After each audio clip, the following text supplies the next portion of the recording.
Bugün dünden iyi yarın belki. Keyvani. Ne oldu?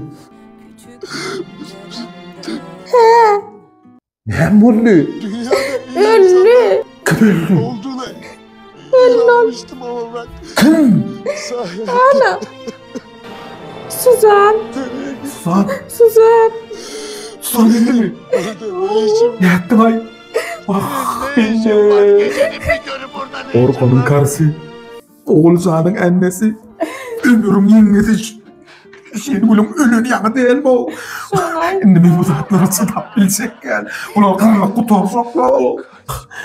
Yok. Ben bu zatları çıdap bilsek gel. Keyvani çıdamak yani. Öçürey. Üçürmeni de elim var ana. Üçürmeni elim var ana. Bu ne? Koya bir hoğazdan bir kaşargı çıkarma. Hoğazlarda hiç ne?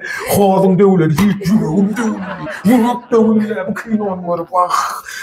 Şu Ömür'ün öldü dağıma. Ölün oğa. Soğuk istedi ölün oğa. Çok yer canım olaydı değilse. Şu Ömür öldü. Kıyın o adamı tortam benim değilsem. Şunda öldü diyen malın. Bunu içmek Osman'dan çıkıp yatırlar. Sonra aytmasa ölün. Bağırsa Osman'dan çıktı. Ondan yapıp gön Osman'ı görgönüm o demay. Yok like. Gel Ons gel. Gel ben geçen gel lo. Ne mi lo komşu? Ay ana. Öldü. Kim öldü? Kim ho komşu bu düdüğüne kayfında kim gitti? Suzan'la o Suzan ayrıldı. Şu serial kino için ağla sotuyorsun ne? Gittin mi? Yok. Çağırayım ne sen? Bolgusuz kino için ağla sotuyorsun ne? Şu bolgusuz kino kardeşler. Bolgusuz Türk seriali ağla sotuyorsun. Şu bolgusuz kino mu? Şuna ben bolgusuz diyorum. Şu balgısız mı?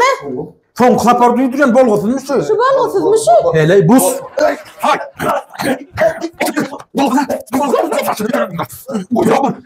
Oraydın kakası. Yüreğim yine aytıyor. Allah. Kinoya attan skydaydı. Kino öğren bakarım sondan çıkardım. Ne diledim? Sonra olan yok. Uğraş. İş.